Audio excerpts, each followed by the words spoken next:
there's a lot humanity has to be proud of. And then there's shit like child labor and child slavery. And I'm talking specifically here in the States.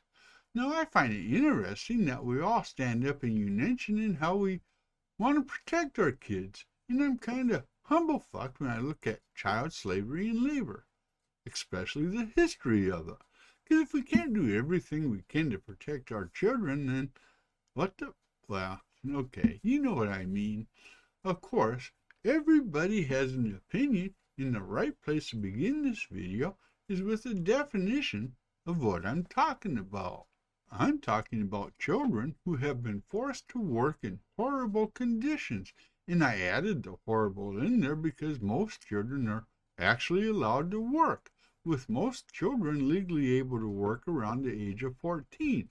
But that does differ from state to state in the industry that they are working in.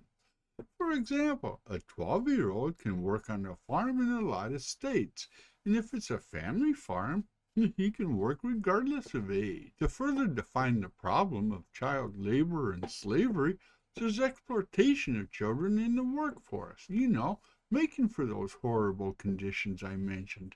And a lot of those horrible conditions are defined as threats, the use of force and coercion, none of which need to be present if human trafficking is involved. In human trafficking, especially for sex, happens here at home more frequently than what we care to imagine. But horrible conditions and trafficking are not the only conditions that define child slavery and labor here in America. For example, debt bondage, where a child is forced to work to pay off a debt usually owned by his mom and dad. There's also forced marriage as well as forcing children to beg, borrow, and steal. Now, before I move on to the history of child slavery and labor in America, I want you to know that our nation, America, is a destination nation for child slavery and labor, meaning we like to import children from all over the world to serve as our slaves. And that is, in my opinion, just kind of fucked. Ain't it? The history of child slavery in America is long and varied, and I need to take a minute and explain that chattel slavery, which is the enslavement of people who are owned as if they were livestock, is not what I'm talking about. What I'm talking about are the children who could and are forced into indentured servitude while still retaining their legal status as an individual. This is the type of slavery I'm talking about as I move forward.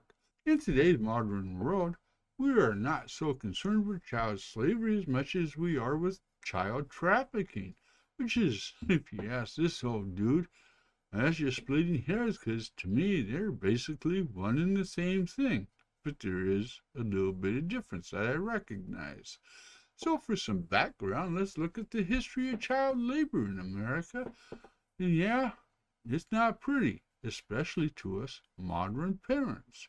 And so kids have always been sent off to make a buck all throughout our history.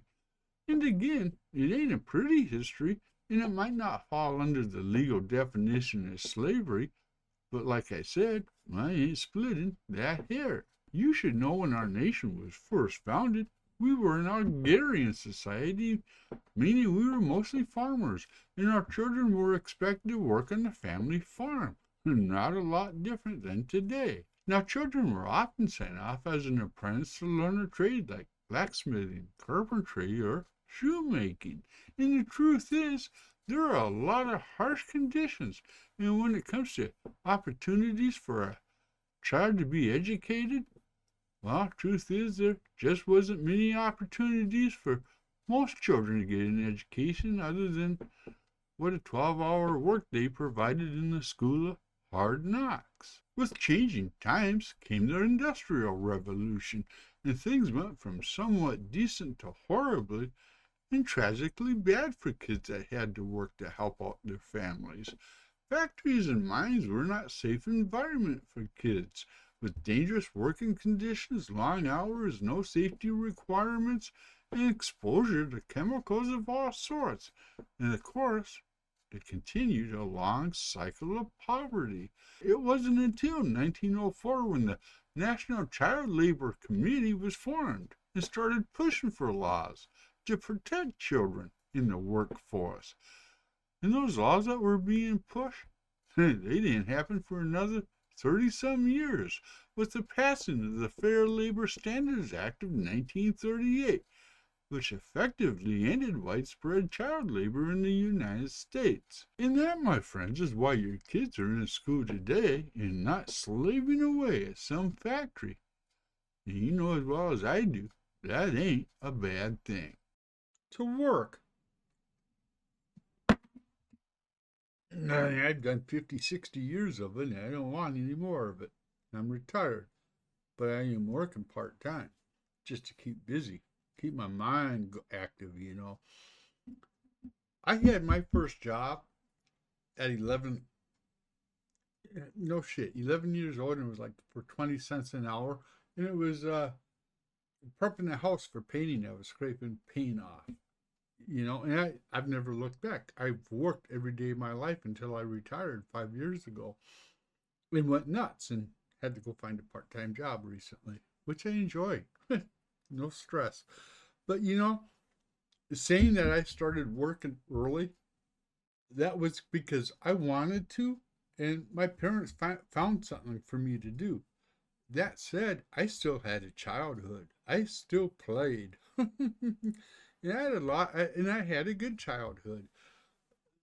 I just worked throughout it, you know, but not every day, not 8 hours a day, certainly, but you know, an hour or two a week or whatever it was. I don't remember.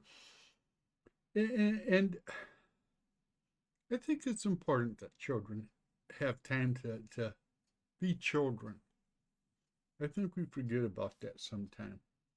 I mean, I'm not going to go into that, but that's personal. I was going to say something about one of my own kids, but I won't.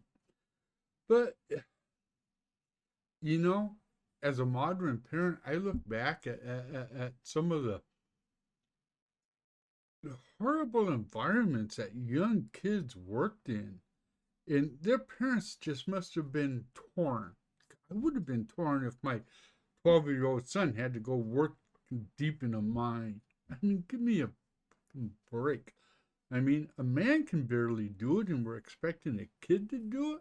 But, you know, maybe I'm wrong. Maybe I'm just flat out wrong. I don't know.